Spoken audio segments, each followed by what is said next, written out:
네, 오늘 말씀 주제는 값없이 의롭다 하심을 얻은 자에 대한 말씀입니다. 이 세상에 살아가는 모든 사람들이 저마다 죄 가운데 살아가고 있다는 것을 우리는 배웠습니다.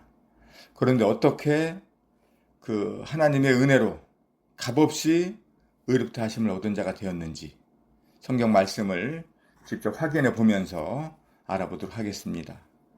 로마서 3장 23절입니다. 모든 사람이 죄를 범하였음에 하나님의 영광에 이르지 못하더니.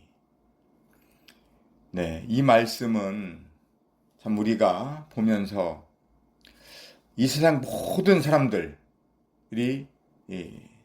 죄 가운데 살아간다는 것입니다.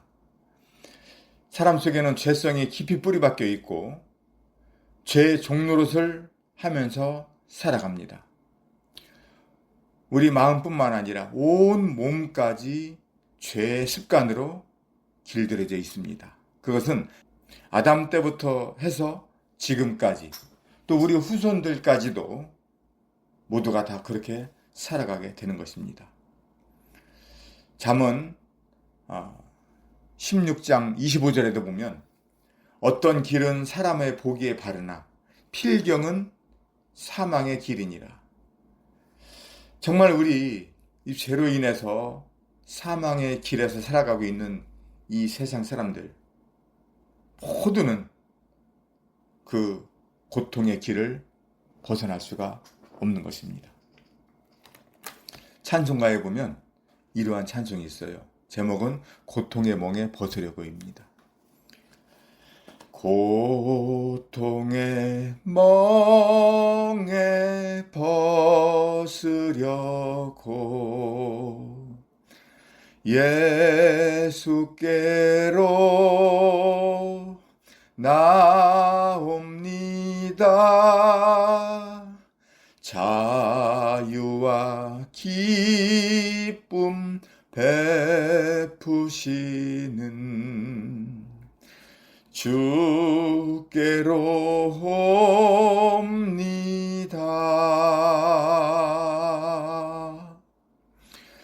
병든 내 몸이 튼튼하고 빈궁한 삶이 부해지며 죄악을 벗어버리려고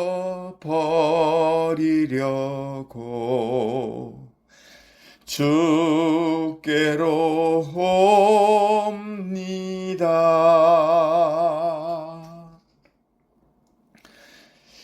이 세상 모든 사람들은 이 고통의 멍에에서 벗으려고 또 죄악을 벗어버리고 살고 싶어 할 것입니다. 왜요? 이 죄로 인한 삶은 몸이 병들어 갑니다. 그리고 삶이 빈궁해집니다. 이 길은 벗어날 수가 없습니다. 그래서 하나님께서 성경 말씀에 이 복음을 주신 것입니다. 사람은 누구나 바르게 살아가고 싶어 하는데 그것이 안 된다.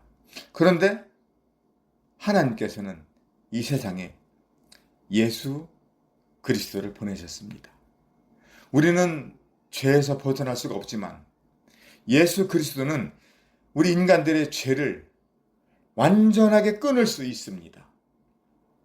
우리는 헤어날 수 없지만 예수 그리스도는 이 길을 완전하게 끊을 수 있다는 그 말씀이 성경에 기록되어 있습니다. 이 말씀이 바로 복음입니다. 그래서 하나님께서는 말씀에 기록하기를 로마서 3장 21절에 이제는 율법 외에 하나님의 한 의가 나타났으니 그랬습니다. 이 하나님의 한 의, 곧 예수 그리스도. 오늘 이 부분에 대해서 우리가 집중적으로 보고 하나님의 말씀을 통해서 우리가 크신 은혜를 받기를 기도합니다. 로마서 3장 24절입니다. 그리스도 예수 안에 있는 속량으로 말미암아 하나님의 은혜로 값없이 의롭다 하심을 얻은 자 되었느니라. 네. 이 말씀은 성경 66권 전체 중에서 가장 우리에게 크신 은혜를 주신 말씀입니다. 이 말씀이 저에게도 얼마나 큰 은혜였는지, 저에게 너무나도 큰 그 생명을 주신 말씀이었습니다. 그러면 이 말씀이 우리에게 또 나에게 어떻게 이루어졌는지를 살펴보도록 하겠습니다. 하나님께서 한 의이신 예수 그리스도를 이 세상에 나타내셔서 죄 가운데 살아가는 사람들을 구속하는 과정입니다. 그러면 그리스도 예수 안에 있는 속량이란 무엇을 말씀하시는지 이 개념을 아는 것이 중요합니다. 속량이란 국어사전에 보면 몸값을 받고 종의 신분을 풀어주어 양민이 되게 하던 일, 또 재물을 바치고 죄를 면제받게 하는 것이라고 명확하게 나와 있습니다. 이를 성경적으로 보면 죄 없는 사람의 몸값을 지불하고 죄의 종으로 살아가던 죄인을 선한 사람으로 만드신 일이라는 겁니다. 그러면 이 세상에 죄 없는 사람 누가 있습니까? 네. 하나님께서 보내주신 예수 그리스도 한 분이십니다. 그분은 우리 죄의 종으로 살아가던 아담의 후손, 모든 사람들의 이 죄를 다 담당하시고 그 죄에 있는 사람들을 다 깨끗하게 씻으시고 그 죄를 처리하시고 선한 사람으로 만들었다는 것입니다. 그러니까 그리스도 예수 안에 있는 속량이란 죄의 종으로 살아가는 이 세상 모든 사람을 죄의 종에서 풀어주기 위해 죄가 없으신 예수 그리스도의 몸값을 지불하고 죄의 종으로 살아가는 사람들을 죄가 없는 의인, 선한 사람으로 만드셨다는 것입니다. 이것은 우리 사람의 생각으로는 도저히 이해가 되지 않습니다. 하나님께서 죄가 없으신 예수 그리스도를 이 세상에 보내셔서 일방적으로 그렇게 하셨다는 것을 선포하신 것을 우리가 성경을 통해서 깨닫게 되는 것입니다. 아, 우리는 죄 가운데서 죄를 짓고 죄의 종으로 살아갈 수밖에 없는 그러한 자들이었는데 하나님께서 죄가 없으신 예수 그리스도를 이 세상에 보내셔서 일방적으로 그렇게 해놓으셨구나. 그리고 우리들한테 깨달아라. 이것을 봐라. 이 성경이 영수증이다. 라는 것을 말씀하고 계신 거죠. 이 말씀은 죄인으로 살아가는 사람에게 가장 복된 말씀일 것입니다. 그러면 어떻게 이러한 은혜를 우리가 받을 수 있을까요? 하나님의 사랑이 아니고서는 이것은 이루어질 수 없는 사랑입니다. 하나님께서는 이 세상 죄인들을 구원하시기 위해 자신의 몸값을 지불하셨습니다.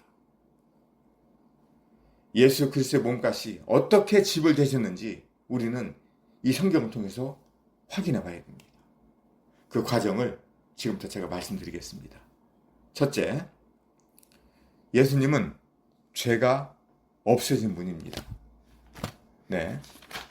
이 말씀은 요한일서 3장 5절에 보면 그가 우리 죄를 없애려고 나타나신 것을 너희가 아나니 그에게는 죄가 없느니라. 네. 죄가 없으신 예수님께서 이 세상에 나타나셨습니다. 둘째, 하나님은 우리의 모든 죄악을 예수님의 몸에 짊어지우셨습니다. 이것은 이사야 53장 6절입니다. 우리는 우리의 어떤 생각이나 감정으로 우리는 의롭게 될 수 없습니다. 하나님께서 해놓으신 이 성경 말씀을 근거로 우리는 이 생명을 얻게 되는 것을 보게 됩니다. 이사야 53장 6절입니다. 우리는 다 양 같아서 그릇 행하여 각기 제 길로 갔거늘 여호와께서는 우리 모두의 죄악을 그에게 담당시키셨도다. 네. 우리의 모든 죄를 예수님의 몸에 짊어지우셨다는 것입니다. 요한복음 1장 29절에서도 요한이 예수님이 나오시는 것을 보고 말씀하셨습니다. 보라, 세상 죄를 지고 가는 하나님의 어린 양이로다. 네. 우리 이 세상 모든 사람들의 죄를 다 짊어지시고 예수님은 지금 가고 있는 겁니다. 그러면 예수님은 어떻게 돼야 될까요? 세 번째, 때가 되어 예수님은 죄인의 손에 팔렸습니다. 이는 마태복음 26장 45절에 기록되어 있습니다. 마태복음 26장 45절. 이에 예수께서 제자들에게 오사 이르시되 이제는 자고 쉬라. 보라, 때가 가까이 왔으니 인자가 죄인의 손에 팔리느니라. 네. 예수님은 우리 죄를 다 짊어지시고 이제 사람들의 손에 팔리셨습니다. 그리고 네 번째, 예수님은 우리의 모든 죄를 짊어지셨기 때문에 이 죄값을 다 이제 담당하시고 치르셔야 했습니다. 우리가 받아야 할 수치, 우리가 받아야 할 고난, 멸시 등을 예수님께서 다 받으셨다는 것입니다. 마태복음 26장 67절을 봅니다. 이에 예수의 얼굴에 침 뱉으며 주먹으로 치고 어떤 사람은 손바닥으로 때리더라. 이르되 그리스도야, 우리에게 선지자 노릇을 하라. 너를 친 자가 누구냐 하더라. 네, 예수님을 얼굴에 침 뱉고 주먹으로 치고 손바닥으로 치면서 놀리고 있습니다. 그리고 예수님은 십자가를 짊어지고 골고다 언덕을 올라가고 있습니다. 그리고 골고다 언덕에서 이제 예수님은 십자가의 못이 박힙니다. 마가복음 15장 25절입니다. 때가 제3시가 되어 십자가에 못 박으니라. 네, 예수님은 십자가에 못이 박혔습니다. 그리고 높이 달리셨습니다. 예수님의 몸에는 양팔에는 녹슨 그 대못이 박혔습니다. 우리가 손으로 지은 죄 때문에 그 손에 못이 박혔습니다. 우리가 발로 지은 죄 때문에 발에 못이 박혔습니다. 우리가 머리로 지은 죄 때문에 머리에 가시멸관이 씌어졌습니다. 그리고 예수님은 십자가 높이 달리셔서 다음과 같은 말씀을 외치셨습니다. 마태복음 27장 46절입니다. 제9시쯤에 예수께서 크게 소리질러 이르시되 엘리 엘리 라마 사박다니 하시니 이는 곧 나의 하나님 나의 하나님 어찌하여 나를 버리셨나이까. 네, 우리가 버려져야 할 그 죽음의 십자가, 저주를 받아야 하는 그 십자가에 예수님께서 달리셨습니다. 예수님이 거기에 달리신 이유는 딱 한 가지, 이 세상의 모든 죄인들 그 죄값을 담당하시기 위한 것입니다. 거기에는 나의 죄값이 있다는 것입니다. 내가 죄를 짓던 이 모든 더러운 악한 죄가 예수님의 몸에 짊어졌습니다. 그렇기 때문에 예수님은 그 십자가에서 버림을 받았습니다. 그가 찔림은 우리의 허물을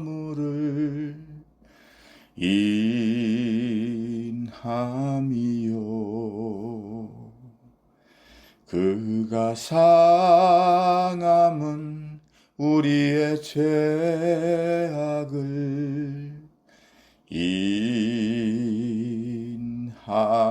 인함이라 그가 징계를 받음으로 우리가 나음을 입었도다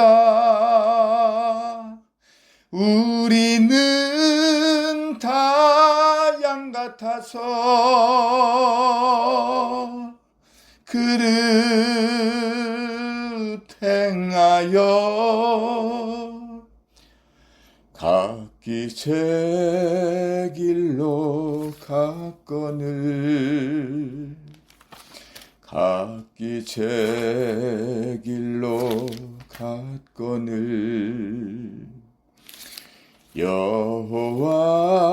여호와께서 우리의 죄악을 그에게 담당시켰도다. 이사야서 53장 5절입니다. 그가 찔림은 우리의 허물 때문이요 그가 상함은 우리의 죄악 때문이라. 그가 징계를 받음으로 우리는 평화를 누리고 그가 채찍에 맞음으로 우리는 나음을 받았도다.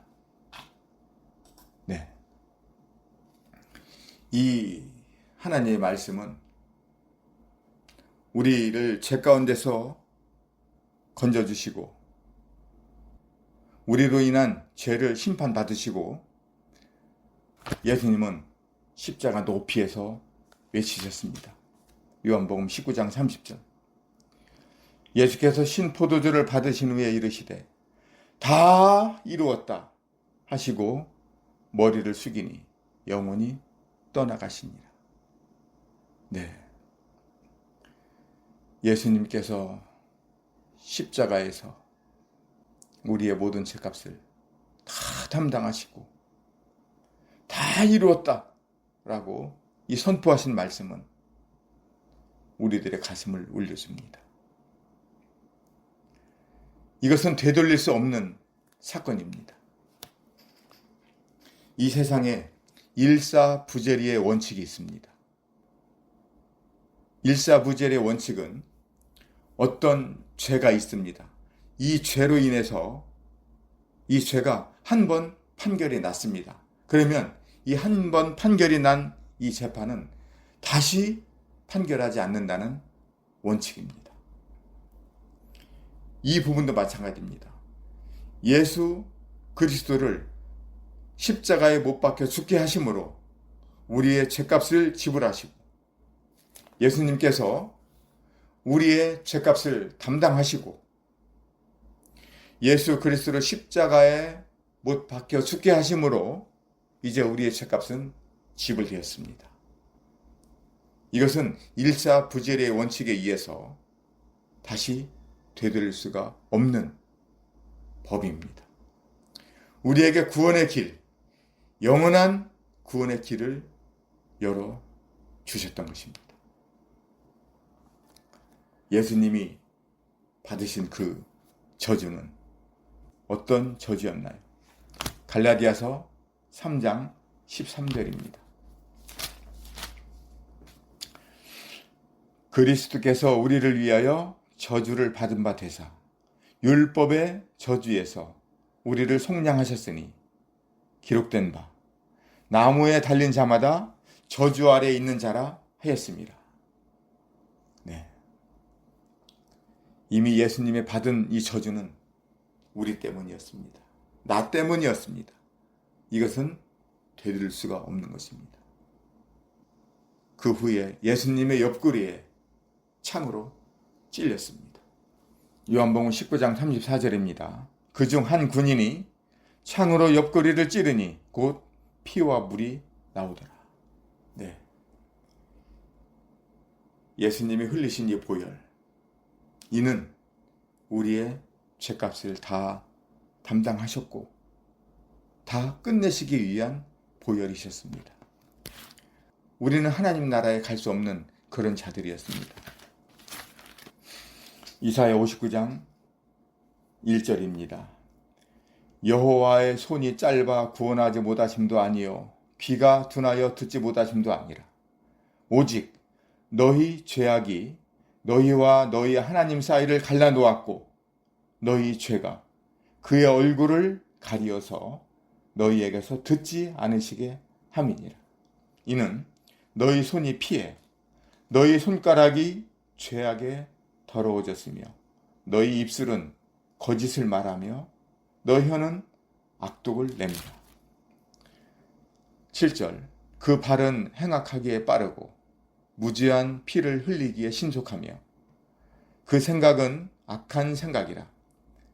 황폐와 파멸이 그 길에 있으며 그들은 평강의 길을 알지 못하며 그들이 행하는 곳에는 정의가 없으며 굽은 길을 스스로 만드나니 무릇 이 길을 밟는 자는 평강을 알지 못하느니라. 우리가 이렇게 살던 자였습니다. 우리는 이렇게 더럽게 살던 자들이었는데 예수님의 그 보혈의 피로써 우리를 깨끗하게 다 씻어 놓으셨던 것입니다. 로마서 3장 25절 봅니다. 이 예수를 하나님이 그의 피로써 믿음으로 말미암는 화목제물로 세우셨으니 이는 하나님께서 길이 참으시는 중에 전에 지은 죄를 간과하심으로 자기의 의로우심을 나타내려 하심이라. 네, 예수님께서 그의 피로써 믿음으로 말미암는 화목 제물을 드려졌다는 것입니다. 로마 군병이 예수님 옆구리에 창을 찌름으로 인해서 예수님 몸 안에 있는 모든 피는 다 쏟아졌습니다. 이 피는 하나님과 우리의 사이에 있었던 이 죄를 다 벗겨내는 화목 제물로 드려졌고 그 피로 모든 죄값을 다 치르셨던 것입니다. 그러므로 인해서 하나님은 우리가 지은 죄를 간과하셨다는 겁니다. 이제 다시 보지 않는다는 겁니다. 왜요? 예수님께서 우리의 죄값을 다 치르셨기 때문입니다. 요한복음 19장 40절입니다. 이에 예수의 시체를 가져다가 유대인의 장례 법대로 그 향품과 함께 세마포로 쌌더라. 예수께서 십자가에 못 박히신 곳에 동산이 있고 동산 안에 아직 사람을 장사한 일이 없는 새 무덤이 있는지라. 이날은 유대인의 준비일이요. 또 무덤이 가까운 고로 예수를 그 무덤에 두니라. 네, 우리의 죄값을 담당하시고 십자가에서 운명하신 예수님의 그 시신을 이제 바위 무덤 속에 묻었습니다. 그 후에 하나님은 예수님을 어떻게 하셨지요? 하나님은 예수님을 살리셨습니다. 사도행전 2장 23절입니다. 그가 하나님께서 정하신 뜻과 미리 아신 대로 내준 바 되었거늘 너희가 법 없는 자들의 손을 빌려 못 박아 죽였으나 하나님께서 그를 사망의 고통에서 풀어 살리셨으니 이는 그가 사망에 매여 있을 수 없었습니다. 31절입니다. 미리 본고로 그리스도의 부활을 말하되 그가 음부에 버림이 되지 않고 그의 육신이 썩음을 당하지 아니하시리라 하더니 이 예수를 하나님이 살리신지라. 33절입니다. 하나님이 오른손으로 예수를 높이심에 그가 약속하신 성령을 아버지께 받아서 너희가 보고 듣는 이것을 부어주셨느니라. 이 말씀은 정말 놀라운 말씀입니다. 십자가에 못 박혀 죽으신 예수님은 바위 무덤에 묻히셨습니다. 그런데 하나님께서는 예수님을 그 무덤 속에 두지 않으셨습니다. 다시 예수님을 살리셨습니다. 그리고 예수님은 이제 하늘 높이 올라가서 하나님께서 준비하신 그 성령을 받아서 누구에게 주셨다고요? 제자들에게 주셨다는 겁니다. 믿는 이들에게 주셨다는 것입니다. 네, 이 말씀은 요한복음 20장 11절부터 제가 읽어드립니다.